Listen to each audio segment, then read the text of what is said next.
बिस्मिल्लाहिर्रहमानिर्रहीम, अस्सलाम वालेकुम। आप देख रहे हैं programme news today with Tanzeela Mazhar. Programme में आपको खुशामदीद कहते हैं। 8 सितंबर के जलसे के बाद से सियासत 8 सितंबर के जलसे के आफ्टर मैथ्स के इर्द गिर्द घूम रही है। वज़ीर आला खैबर पख्तूनख्वा कहाँ थे, ये गुत्थी अब तक सुलझ नहीं सकी और आज ख्वाजा आसिफ ने इस हवाले से एक बहुत अहम और तशवीशनाक बयान दिया है। उन्होंने कहा कि अली अमीन गंडापुर साहब जो हैं वो ISI के कॉम्प्लेक्स में थे और वहाँ पर माफ़िया मांगते फिर रहे थे। अब फ्लोर ऑफ द हाउस ऐसी बातें जब हुकूमती अरकान की तरफ से भी की जाएँ तो जाहिर है कि ये मामला ज़्यादा तशवीशनाक नज़र आता है। दूसरी जानिब अली अमीन गंडापुर साहब जिन्होंने 8 सितंबर को एक बहुत ही खौफनाक तकरीर की थी, नामुनासिब और गैर मौजू उन्होंने वहाँ पे अल्फाज भी इस्तेमाल किए थे और ख्यालात का भी इजहार किया था। अब उन्होंने एक नया शोशा छोड़ दिया है और वो कहते हैं जी कि अफ़गानिस्तान से मैं ख़ुद बातचीत करूँगा, अगर किसी की कोई अफ़गान पॉलिसी है तो वो अपने पास रखें, मैं वफ़द भेजूँगा, हमारे वो हमसाए हैं और हमें उनसे बात करने दी जाए। ख्वाजा आसिफ साहब जो कि वज़ीर दिफ़ा हैं, उन्होंने अली अमीन गंडापुर साहब के इस बयान को वफाक पर हमला करार दिया, लेकिन आज इमरान खान साहब ने सहाफ़ियों से गुफ्तगू करते हुए अली अमीन गंडापुर साहब की इस बात की तायद कर दी है। जो अली अमीन गंडापुर साहब ने कहा कि वो अफ़गानिस्तान से बातचीत और अमन कायम करने की कोशिश करना चाहते हैं, मैं उसकी तायद करता हूँ।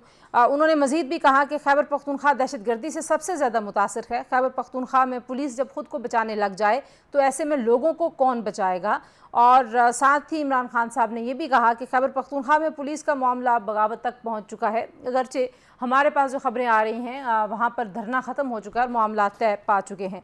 और ये भी इमरान खान साहब को याद रखना चाहिए कि खैबर पख्तूनख्वा में ज़ाहिर उनकी अपनी हुकूमत है। अली अमीन गंडापुर को इस्टेब्लिशमेंट के लोगों ने गायब किया, क्या किसी को नहीं पता था कि वो कहाँ गए हैं? सबको पता है इस मुल्क में लोगों को कौन उठाता है। अली अमीन लाज रख रहे हैं इसलिए बोल नहीं रहे और शहबाज शरीफ को वज़ीर आज़म कहने का कोई फ़ायदा नहीं, वो हर एक चीज़ के लिए NOC लेते हैं। नवाज शरीफ ने पहले डंडों से सुप्रीम कोर्ट पर हमला किया और अब तोसी देकर हमला आवर होने जा रहे हैं। ये इमरान खान साहब ने सहाफ़ियों से गुफ्तगू किया। जी, आज सुप्रीम जुडिशल कमीशन का बड़ा अहम इजलास था। हाई कोर्ट्स में जजेस की तैनाती का जो मामला है, काफ़ी नशिस्तें वहाँ पर खाली हैं, उस पर आज गौर खोज हो रहा था और उसमें जो जस्टिस मुनीब अख्तर साहब हैं उन्होंने अटॉर्नी जनरल से मुजवज़ा आइनी तरमीम, मुमकिन आइनी तरमीम के हवाले से बात की है, जिस पर अटॉर्नी जनरल ने उनसे कहा कि जुडिशल कमीशन को ये सवाल पूछने का इख्तियार नहीं है, आप हुकूमत से ये नहीं पूछ सकते। अटॉर्नी जनरल के इस जवाब के बाद जस्टिस मुनीब अख्तर इजलास से उठकर चले गए। खबरें ये आ रही हैं कि वो इस इजलास को मौखर भी करवाना चाहते थे और मौखर क्योंकि नहीं किया गया तो उसके बाद वो इजलास छोड़कर चले गए। अब जो सूरत हाल है जी हमारे सामने, हुकूमत की तरफ से मुतज़ाद अभी भी खबरें आ रही हैं।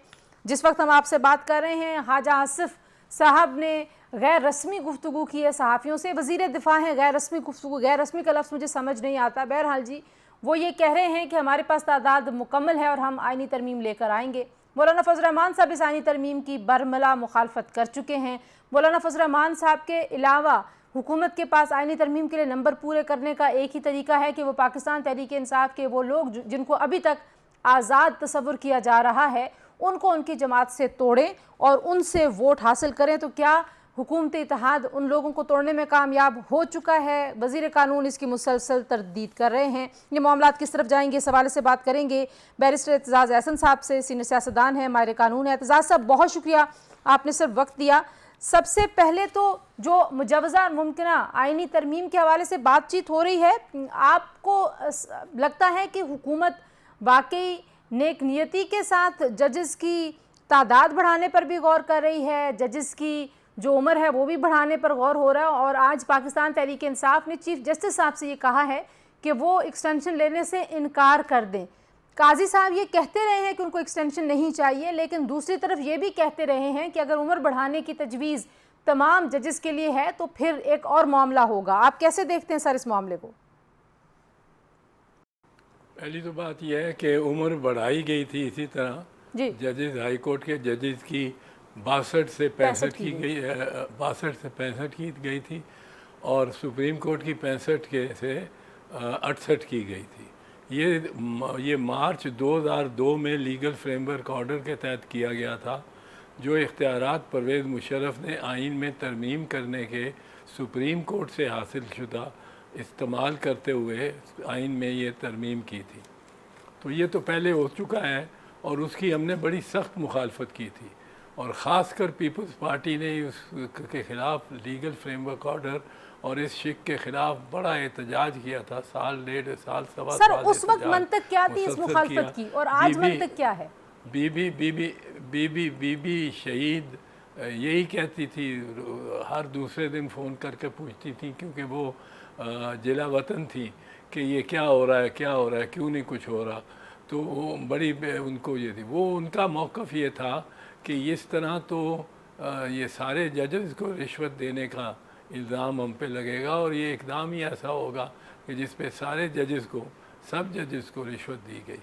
पहले मरात एक रियायत दी जा रही थी सिर्फ काजी फैज़ ईसा साहब को कि सुप्रीम कोर्ट के चीफ़ जस्टिस की मियाद बढ़ा के एक टेन्योर कर दिया जाए कि जो चीफ़ जस्टिस हो वो कम से कम 3 साल के लिए चीफ़ जस्टिस रहेगा, बाकी चाहे रिटायर होते रहे उस दौरान जी। तो वो काजी साहब ने इनको मना लिया कि मैं अकेला नहीं कर सकता, ये रह सकता, और अगर काजी साहब अकेले ये लेते रियायत तो उनके बाकी जजेस, बाकी बरादरान जजेस सुप्रीम कोर्ट के भी उनके बहुत ख़िलाफ़ होते, उनको मतलब है अपने साथ किसी को मिलाने, हम नवा करने में किसी भी केस पे बहुत दुश्वारी होती। तो सोचा गया है, ये नून लीग ने और आज़म नज़ीर तारर साहब ने इस पे लोगों को हिंट्स भी दिए हैं कि सब जजेस की मुद्दत ओहदा वो उसमें 3 साल बढ़ा दिया जाएगा। तो सब राज़ी जी। लेकिन मैं समझता हूँ कि ऐसा नहीं होगा। सुप्रीम कोर्ट के जजेस जो हैं वो सुप्रीम कोर्ट में जब पहुँचे होते हैं वो उन पर जिम्मेदारियाँ होती हैं, वो ऐसी सौदेबाजी ये क्विड प्रो को पे नहीं चलना चाहते, ना देखते कि चलिए देखें ना क्विड होगा। क्विड ये होगा कि काजी साहब वो सीटें जो कि सुन्नी इत्तेहाद की हैं या वो सीटें जो आज़ाद, जिनको कहा गया कि आप आज़ाद हैं और वो कहते हैं हम पीटीआई के हैं या वो कहते हैं हम सुन्नी इत्तेहाद के हैं, इलेक्शन कमीशन कहती है नहीं आप आज़ाद हैं। अब उस पर तफसीली फ़ैसला सुप्रीम कोर्ट का आना है। उस फैसले में के ज़रिए वो सीटें फ़र्ज़ कीजिए दे दी जाएँ शहबाज शरीफ को, तो वो उनके पास 2/3 अक्सरियत हो जाएगी उनके साथ इम्कानी तौर पे, अगर मौलाना साहब भी साथ चले जाएं और मियाद को बढ़ा दें। बैरिस्टर साहब अगर आप मुझे इजाज़त दें, आपको लगता है कि सिर्फ ये जो आज़ाद उम्मीदवारों वाला मखसूस नशिस्तों वाला मामला है उसके लिए इतनी बड़ी स्कीम की कोशिश है कि आइन में तरमीम कर ली जाए, या इससे बियॉन्ड भी आपको कोई मकासद नज़र आते हैं? नहीं, बियॉन्ड मकासद तो बियॉन्ड ही है ना, ये तो एक ज़रिया है, एक तरीक़ेकार है उन मकासद को हासिल करने का। और वो ये है कि उसके बाद आप जो है जो भी कानून साज़ी करना चाहेगी नून लीग, वो अपने ख़िलाफ़ मुकदमात से शुरू होके और अपनी बादशाहत बनाने में कामयाब होती जाएगी। पर इसमें मैं ये अर्ज़ कर रहा था आपको कि ये क्विड प्रो को किस्म का है कि ये लो इस हाथ लो इस हाथ दो। तो काजी साहब सबसे पहले ये करेंगे कि वो सीटें अगर देते हैं तो वो फ़ैसला जल्दी आएगा, वो सीटें चली जाएंगी शहबाज शरीफ के पास, उनके साथ 2/3 अक्सरियत हो जाएगी। 2/3 अक्सरियत से काजी साहब को 3 साल सब जजेस को दे दिए जाएंगे बशमूल काजी साहब, और काजी साहब खुद खुशी से ले लेंगे।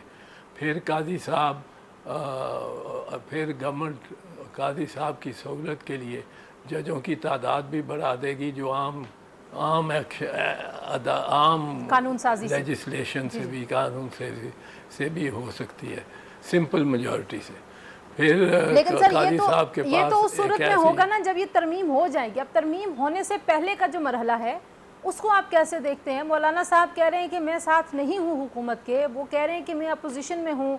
दूसरा उन्होंने कहा कि एक्सटेंशन के ऊपर उसूल बना लें, ना जजेस को लेनी चाहिए, ना जनरल्स को लेनी चाहिए, ना ब्यूरोक्रेट्स को एक्सटेंशन लेनी चाहिए। उनका मौक़िफ़ तो बड़ा वाज़े है। तो उसके अलावा फिर वही आज़ाद उम्मीदवार जो अभी तक कंसिडर हो रहे हैं वो रह जाएंगे। तो सुप्रीम कोर्ट का फ़ैसला तो अपनी जगह पर मौजूद है, लेकिन अभी तक उनके नोटिफिकेशंस नहीं हुए, तो आपको लगता है कि उन लोगों का आके वोट देना, उन पे फिर डिफेक्शन क्लॉज नहीं लगेगी? अब मैं नहीं समझता कि वो आके वोट देंगे। उनको आप उनको किसी कुर्सी पे भी बिठा दें ना कमरे में, वो वोट देंगे जो मददगार साबित होगा इमरान खान को। वो अगर इमरान खान के वोटर हैं वो तो नहीं टूटते, ये इनको ख्याल नहीं आता, वो आएंगे ही नहीं वोट डालने।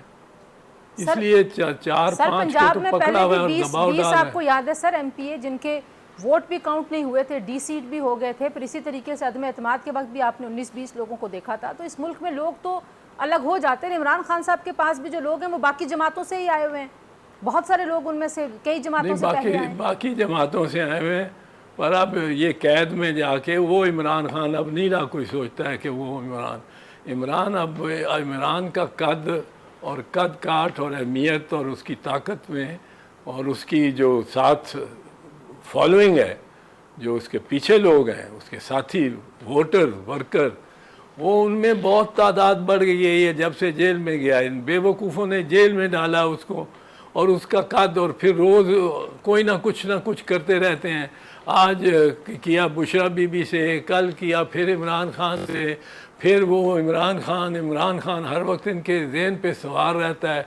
कोई तकरीर नहीं जिसमें इमरान खान बानी तहरीक इंसाफ का 20-30 मरतबा नाम ना आए। किसी MNA MPA भी करें, वज़ीर आज़म तो छोड़ें। अब वो उसका कद इतना बढ़ा दिया उन्होंने, वो 70 फुट का खड़ा है, और जितना उसका कद बढ़ता है उतना ये और डरते जाते हैं और लाओ और इसके इर्द गिर्द खंदक खोदो, आइन की भी तरमीम करो, उसमें ख़रीदने पड़े MNAs खरीद दो, सेनेटर्स खरीद दो, लाओ सर, अगर MNAs आ जाते हैं, जो हुकूमत दावा कर रही है, आज भी ख्वाजा आसिफ ने कहा कि हमारे पास तादाद पूरी है। जाहिर है वो PTI के जो लोग हैं जिनको आज़ाद हम कह रहे हैं, सुन्नी इत्तेहाद के, उन्हीं की वजह से पूरी होगी। उनका मुस्तकबिल कानूनी तौर पर क्या होगा? फिर उनके ऊपर ज़ाहिर है वो हॉर्स ट्रेडिंग के उसमें नहीं आएगा, फ्लोर क्रॉसिंग नहीं होगी, क्या उसको देखा जाएगा? वो अपनी सीट को आ देंगे और वो वोट इमरान खान के साथ करेंगे, या जाएंगे ही नहीं ताकि वो काउंट ही ना हो। ठीक है, आपको लगता है कि वो नहीं तब भी गवर्नमेंट के खिलाफ है वो। मैं नहीं समझता इमरान खान का कोई, देखो इमरान खान के वोटर ने और कैंडिडेट ने फिर उसी हल्के में जाके वोट मांगने, वो इमरान वो छोड़ता। अगर हल्के में नारे लग रहे हों, जिस तरह ये नवाज शरीफ की तस्वीर पे लगे हैं, वो बड़ी सारी तस्वीर जो मरी में लगे हैं जो नारे, कैदी नंबर 804, ये कैदी नंबर 804 से नहीं ये जान इस तरह छुड़वा सकते। सही। अच्छा, मैं जरा एक ब्रेक ले लूं बैरिस्टर साहब, एतजाज साहब, मैं ब्रेक ले लूं, ब्रेक के बाद वापस आते हैं जी। 8 सितंबर के जलसे के बाद की जो पार्लियामान के अंदर की सूरत हाल है, कुछ उससे भी उस पर भी आपका तजिया लेते हैं। Stay tuned. प्रोग्राम में एक बार फिर आपको खुशामदीद कहते हैं। बैरिस्टर एतजाज अहसन साहब हमारे साथ मौजूद हैं। एतजाज साहब, जो अब सूरत हाल बनी हुई है 8 सितंबर के जलसे के बाद, और जिस तरीके से गिरफ्तारियां हुई, और वो गिरफ्तारियों के बाद की जो सूरत हाल है पार्लियामान की, आप उसको किस तरह से देखते हैं? आपने भी एक उम्र गुजारी है इन्हीं ऐवानों में, तो आपको लगता है एक कमेटी बन गई है, उस पे अब कुछ तय पाएगा कि पार्लियामान का बिजनेस कैसे चलेगा, लेकिन पाकिस्तान तहरीक इंसाफ की पोजीशन को आप कैसे देखते हैं?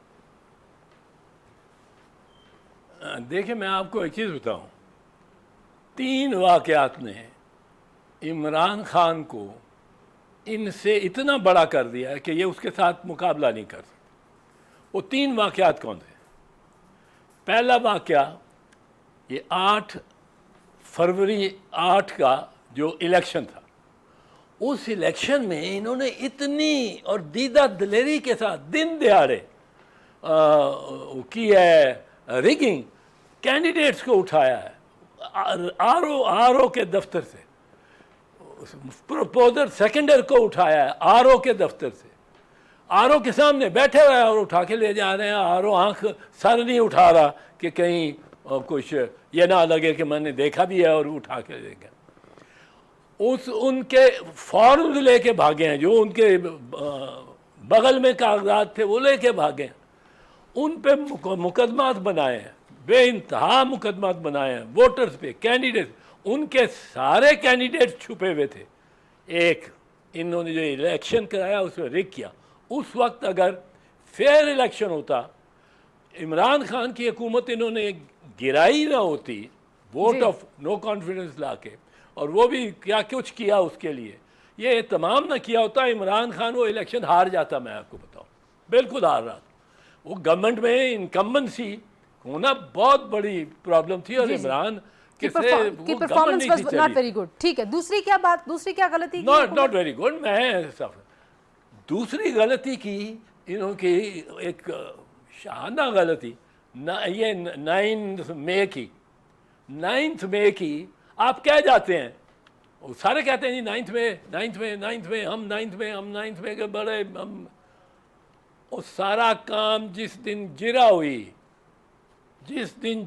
गवाहों की, और इमरान खान का अव्वल तो मिलिट्री कोर्ट ट्रायल हो ही नहीं सकता, पर अगर मिलिट्री कोर्ट ट्रायल भी हुआ वो ओपन ट्रायल होना पड़ेगा, उसको कोई नहीं तस्लीम करेगा दुनिया में। अगर वो सीक्रेट ट्रायल हुआ वो खुले कोर्ट रूम में होगा और सारा प्रेस और मीडिया वहाँ होगा। आपको लगता है कि पॉसिबल है उनका मिलिट्री ट्रायल, क्योंकि उन्होंने भी अदालत से रुजू किया हुआ है, सुप्रीम कोर्ट नहीं, मैं तो कह रहा हूँ नहीं हो सकता, नहीं ओहो बीबी, मैं तो कह रहा हूँ नहीं हो सकता, पर ये करने को ये फौजी करने को कर दें तो मैं उसका क्या कर सकता हूँ। पर उसका ओपन होगा, वो मिलिट्री हो या इन कैमरा हो, ओपन ट्रायल होगा। ओपन ट्रायल जिस दिन इमरान खान का हुआ, वो कटहरे में खड़ा हुआ, उस दिन आप देखें कितनी फर्क होती। और सारा मुजरिम आईजी पंजाब और आईजी चारों ना निकले, वो तो जेरा जब होगी सारा ही बदल जाएगा मामला। ठीक है, कोई आईजी बता सकता है लेकिन कि कोर कमांडर का घर जल रहा है और कोई एक एसएचओ भी नहीं उसका पहुंचा और उसने किसी को शो कॉज नोटिस दिया। लेकिन एतजाज साहब, जो मतलब आपसे बेहतर कौन जानता है कि जो इंस्टिगेशन खान साहब ने की, आपने सारी ज़िंदगी कानून की और आइन की बात की है, जिस तरीके से इमरान खान साहब ने एक अपनी नफरत अंगेज सियासत की, उसके तो शवाहिद हमारे सामने ना, वो तो हमारी आंखों के सामने है। ऐसा तो नहीं हो सकता कि आप सर्कमस्टांशियल जितनी भी चीज़ है उसको सबकी नफ़ी कर दें और कहें कि बस एक दिन आइसोलेशन में 9 मई हो गया, just for the sake of argument. मैं आपसे नहीं, ये तो प्रूव तो करना होगा, प्रोसिक्यूशन है, बर्डन ऑफ इमरान खान को तो कोई वो मस्त है, प्रोसिक्यूशन है, प्रूव करना है। ठीक है, किस चीज़ से प्रूव कर रहे हैं कि नारा लगा रही है यास्मीन राशिद के अंदर ना जाओ, वापस आ जाओ। वो पड़ी रही है बेचारी, कैंसर की पेशेंट, और जेल में रखा हुआ है। और तीसरी बात क्या है? तीसरा वाकया, बड़ा तीसरा इवेंट, तीसरा वाकया ये जो अब इन्होंने किया है, ये जो हाल का वाकया है, जो ये इन्होंने जलसे पे किया है।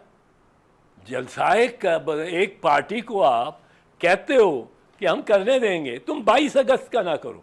देखो 22 अगस्त को जाहिर है गवर्नमेंट ने कि एलची के तौर पे वो लॉयल है टू पीटीआई, पर गवर्नमेंट के का पैगाम लेके आजम सवाती गया है जेल वरना यूं तो नहीं खुल सकती थी। अच्छा, मैंने 8 सितंबर पे आपसे डिटेल में बात करनी। 8 सितंबर के बाद क्या 8 सितंबर वाले दिन अली अमीन गंडापुर साहब ने जो खिताब किया, आपको लगता है कि एक सूबे के वजीर आला के तौर पर उनको ऐसा खिताब करना चाहिए? नहीं करना चाहिए। अब उनकी जो गलती है, और वो पार्लियामेंट के अंदर से गिरफ्तारियां करने की जो गलती है, क्या ये एक दूसरे को इक्वेट करती हैं? ये 2 wrongs मेक 1 right वाली सिचुएशन है? कैसे आप, बहुत बड़ा ब्लंडर है कि पार्लियामेंट के अंदर से की उन्होंने गिरफ्तारियां नहीं करनी चाहिए थी। पार्लियामेंट के अंदर से जो गिरफ्तारी की है ना, उस जैसा तो जुर्म हो ही नहीं सकता। ये तो जबानी बात की है ना उसने, बड़ी उसकी आवाज़ भी भारी है, वो लगता भी ऐसा है, और ये उससे भी डरते हैं। लेकिन जो पार्लियामेंट में हुआ है वो तो 9 मई से भी ज़्यादा है, वो तो इलेक्शन की रिगिंग से भी ज़्यादा है कि स्पीकर बैठा हुआ है, पार्लियामेंट हाउस है, पार्लियामेंट हाउस की आप बत्तियां भी अपनी मर्जी से बंद करते हैं। ये सफ़ेद कपड़ों में बूट पहन के आप चले जा रहे हैं और टॉर्चें लगा लगा के आप MNAs को निकालते हैं। मैं तो समझता हूँ इतना कमज़ोर दिल है हमारा स्पीकर, अनफॉर्चुनेटली वो बड़ा शाइस्ता शरीफ आदमी है पर इतना कमजोर दिल है। लेकिन एहतजाज साहब उसके ऊपर तो देखे ना, cross the board, cross party lines हर बंदे ने उसकी मजम्मत भी कर ली, उसको बुरा भला भी कह दिया। लेकिन मेरा जो बुनियादी कंसर्न है ना कि अली अमीन गंडापुर साहब भी तो किसी कानून कायदे को नहीं मानते। वफाक कैसे काम करता है, रियासत से रियासत के ताल्लुकात कैसे बनते हैं, अब उन्होंने एक नया नारा लगा दिया है।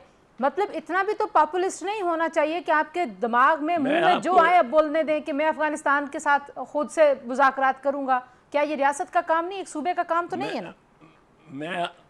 मैं आपको बताऊं कि इस गवर्नमेंट ने रिगिंग की, ये फॉर्म 45 के नमूद से डरते हैं। जिस दिन फॉर्म 45 निकल आया वो देखा था हमने, लगाया था उसने इलेक्शन कमीशन ने अपनी वेबसाइट पे, ठीक है, देखा था नवाज शरीफ का। आखिर में मुझे वक्त क्योंकि कम है, ठीक है बैरिस्टर साहब मुझे सिर्फ ये बता दें अली अमीन मैं ये अर्ज कर रहा हूँ, अली अमीन गंडापुर को कुछ ज़रा खामोश रहना चाहिए। बाकी अली अमीन गंडापुर भी देखता है, वो उसको ये जो फाइट हो गई है ना दोनों तरफ से, नो होल्ड्स बार्ड हो गई है जी, नो होल्ड्स बार्ड।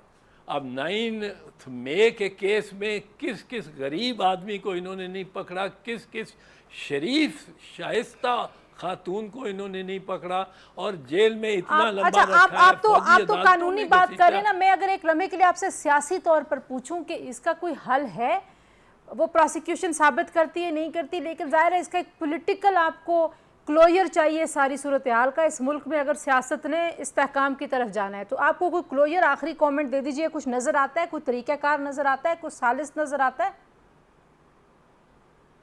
क्लोजर ये है कि हर इदारा अपनी अपनी टेरिटरी के अंदर चला जाए जो आइन में लिखी हुई है, अपने इलाके में, सही, और वहाँ से बातचीत शुरू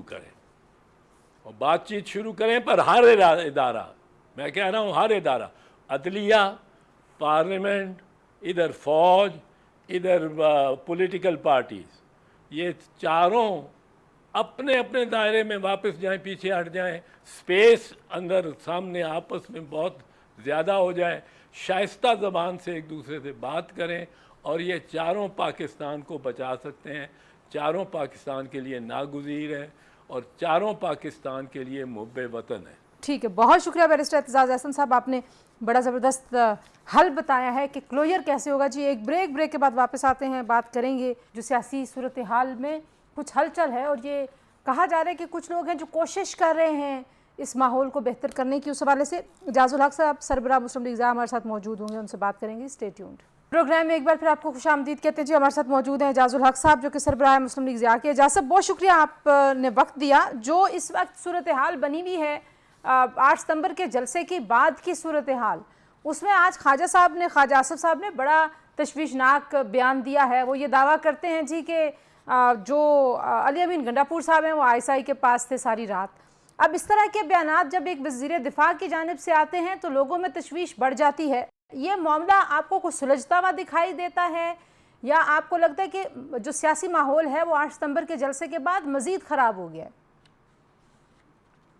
अब तो बहुत हुआ था खराबी, तो मेरा ख्याल है कि इससे पहले कभी इतनी नहीं हुई थी, लेकिन पिछले चंद दिनों से जब ये कमेटी बनी है, स्पेशल कमेटी, उसके जब से इजलास हो रहे हैं तो काफ़ी पेशरफ्त हुई है और काफ़ी माहौल बहुत बेहतर हुआ है। PTI की तरफ से भी एक अच्छा जेस्चर आया है और हुकूमत की तरफ से भी बहुत अच्छा जेस्चर आया है, जिसमें उनके जो अरकान असम्बली थे उनकी बेलें, उनको प्रोटेक्शन ऑर्डर के जरिए बुलाना, तो मेरा ख्याल है कि ये एक अच्छा माहौल पैदा हो गया। तो ISI के पास अगर थे तो इसमें कौन सी बुरी बात है, वो अपने ही मुल्क का अदारा है और लाजमी बात है उन्होंने जो बयान दिया था वो तशवीशनाक था। अगर उन्होंने कहा होगा जी आए हम बैठ के बात करते हैं इस पर, तो मुझे नहीं मालूम वो थे कि नहीं थे, लेकिन अगर थे भी तो उसके कोई ऐसी बात नहीं थी कि आप कोई रॉ के साथ बैठ के जाते हैं नहीं वो। लेकिन खान साहब ने आज जेल में सहाफ़ियों से बात करते हुए कहा जी कि यहाँ पे पता है सबको कौन बंदे उठाता है कौन, तो अली अमीन गंडापुर भी उन्हीं के पास था, वो बोल नहीं रहा तो वो लाज रख रहा है।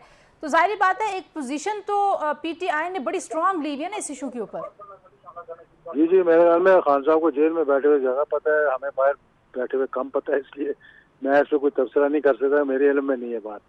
अच्छा, ये भी बताइए कि आपकी चौधरी शुजात वगैरह से मुलाकात हुई है पिछले दिनों में, हमने देखा था कि चौधरी बरादरान के दरमियान कुछ राब्ते भी बहाल हुए हैं, कुछ बताइए कि वहाँ से कोई पेशरफ्त आपको होती हुई दिखाई देती है? ये जो एक खलीज आ गई है और वो बढ़ती चली जा रही है, क्योंकि खान साहब एक तरफ तो ये उनके हवाले से दावे हो रहे थे कि इस्टेब्लिशमेंट उनसे बात करना चाहती है, इस्टेब्लिशमेंट कहती है हम बात नहीं करना चाहते, लेकिन अभी जो बयानात हैं उनसे नहीं लगता कि कहीं पर भी बातचीत के कुछ इम्कानात थे। आपको लगता है कि कोई कोशिश हो रही है? बातचीत जब भी होगी पॉलिटिकल पार्टी से स्टार्ट होगी और पॉलिटिकल पार्टी से ही ख़त्म होगी। बीच में अगर कोई और इन्वॉल्व हो जाए तो वो अपनी जगह अलग बात है। ये जो ख्वाहिशात है ना हमारे सियासतदानों की, कोई मिलना है तो सिर्फ इस्टेब्लिशमेंट को बात करनी है, तो इस्टेब्लिशमेंट आना उनके कंधों पे चढ़ के और फिर उन्हीं को बुरा भला कहना, ये रवायत अब ख़त्म होनी चाहिए। और अब जिस माहौल के अंदर बातचीत हो रही है, चेयरमैन पीटीआई उसमें शामिल है कमेटी के अंदर, मैं समझता हूँ उसमें बहुत अच्छी पेशरफ्त हो रही है। ज़्यादा तफसील मैं नहीं देना चाहता क्योंकि इन कैमरा मीटिंग थी, लेकिन अगर इसी तरह से पेशरफ्त होती रही तो मामला बहुत बेहतर हो सकते। मुझे अली अमीन गड्ढापुर साहब ने एक और जो पोजीशन ली है अफ़गानिस्तान से बातचीत के इशू पे, ज़ाहिर है आप इस मामले को बड़े करीब से देखते रहे, आपकी ज़िंदगी सारी गुजरी, आपको लगता है कि उनको कोई मशवरा ठीक नहीं देता, या वो खुद इस तरह की जो पॉपुलिस्ट किस्म की बातें हैं वो करते हैं, सोच समझ के करते हैं, सोचे समझे बगैर करते हैं? वो कहते हैं मैं खुद अफ़गानिस्तान से मामलात अपने ठीक कर लूँगा। देखिए वो तो हो नहीं सकता ना, वो तो उन्हें मालूम है कि नहीं हो सकता, लेकिन तशवीश उनको भी है क्योंकि वो केपीके में एक बॉर्डरिंग सूबा है और अगर वहाँ हालात ख़राब हैं तो उनको बेहतर करने के लिए हम सबको मिलकर बैठना चाहिए। और मैं समझता हूँ कि उनको बजाय बयान देने के, जब वो कह रहे हैं कि पहले आए थे उन्हीं के पास थे, तो उनसे वहाँ बैठ कर ये भी बात कर लेते तो मेरे ख्याल में बहुत बेहतर था। आपको लगता है कि उनके बयानात की वजह से जो सूबे आपस में एक दूसरे के आमने सामने आ रहे हैं, पंजाब और खैबर पख्तूनख्वा और फिर खैबर पख्तूनख्वा और वफाक का जो मामला आमने सामने आने का है, ये ज़रा मुश्किल होता जा रहा है? उनको कोई समझाने वाला नहीं है? क्योंकि इमरान खान साहब ने तो आज इस बयान की भी तायद कर दी है, जो हमारे पास खबरें आई, उन्होंने कहा अली अमीन ठीक कह रहा है, उसको करनी चाहिए कोशिश। देखिए बात यह है कि अगर वहाँ से कुछ और बात हो रही है, खान साहब कोई और बात कर रहे हैं, कमेटी के अंदर कोई और बात हो रही है, तो ये फिर इसके अंदर तो तजाद है ना बहुत ज़्यादा। मेरा ख्याल है कि उनको भी चाहिए कि जो भी अहकामात लेने हैं वो अहकामात लेने के बाद फिर आगे मीटिंग में बैठे हैं। आपको लगता है कि पीटीआई में कोई यकसोई नहीं है बयानात और बयानिए की? देखिए ना, वो तो पहले बयान दिया गया कि जी हम माजरत करते हैं, अच्छी जुबान नहीं इस्तेमाल की गई, फिर अंदर से अहकामात आए, उन्होंने कहा जी बहुत अच्छा किया, फिर कहा जी कि जो कौन उठा लेता है शायद उनको ज़्यादा पता हो, हमें नहीं पता। तो ऐसी बातें करने से बेहतर है कि एक पार्टी यकसुई के साथ आगे चले और जो भी फैसला करना है वो सोच समझ के करे। हुकूमत ने भी बहुत पेशरफ्त की है, इसमें तमाम अरकान को प्रोटेक्शन ऑर्डर स्पीकर ने दिया है, उनकी बेलें करवा रहे हैं, उनको बाहर जाने की इजाज़त जो है चाहिए थी, कई लोगों ने ट्रैवल करना था उनको इजाज़त दी जा रही है। तो ये चीज़ें एक अच्छा जेस्चर है, इसको ख़राब करना बयानात के ज़रिए मैं समझता हूँ किसी को जेब नहीं होता। आखिरी आपसे सवाल, जो मुजवज़ा और मुमकिन आईनी तरमीम है, हुकूमत की तरफ से भी बहुत तजाद है। अभी ख्वाजा आसिफ साहब ने कुछ देर कबल दावा किया सहाफ़ियों के सामने कि हमारे पास नंबर पूरा, और ज़ाहिर है वो नंबर मौलाना साहब के बगैर तो सिर्फ पीटीआई के जो आज़ाद उम्मीदवार होने के ज़रिए हो सकता है। जो आज़म नज़ीर तारड़ साहब हैं वो कहते हैं हम कोई आईनी तरमीम पेश करने नहीं जा रहे। जो MNAs हैं उनको हिदायत है कि कल वो सारे के सारे मौजूद रहें। तो आप कुछ बताइए, हो रही है तरमीम, नहीं हो रही, किसकी बात सुने किसकी ना सुने? ऐसी कोई तरमीम नहीं होगी जिस पे क्या सराहियाँ हो रही हैं। अगर कोई तरमीम भी होगी तो मुस्बत तरमीम होगी, और अगर कोई तरमीम होगी तो सबको एतमाद में लेकर होगी। जी बहुत शुक्रिया एजाजुल हक साहब, सरबराह मुस्लिम लीग जाम से बात करते। कह रहे थे कि ऐसी कोई तरमीम नहीं होगी जिस तरह की क्या सराहियाँ हैं, यानी कि अगर कोई तरमीम है तो शायद लोगों को अभी तक उसका पता नहीं है। इस पर भी मुझे काफ़ी तशवीश होती है कि इतना डिस्क्रीट मामला ये क्यों है, क्योंकि ये जो ऐवान है ये इस मुल्क की नुमाइंदा ऐवान है, यहाँ पे मुल्क की और कौम की और अवाम की नुमाइंदगी करने वाले लोग हैं। तो जो भी इसमें बात होगी, जो भी कानून लाए जाने के इम्कानात हैं, ज़ाहिर है उसके ऊपर अवामी एतमाद भी बड़ा ज़रूरी है। आज के लिए इतने जी, इंशाल्लाह अगले प्रोग्राम में आपसे मुलाकात होगी। अपना ख्याल रखिए, अल्लाह हाफ़िज़। है।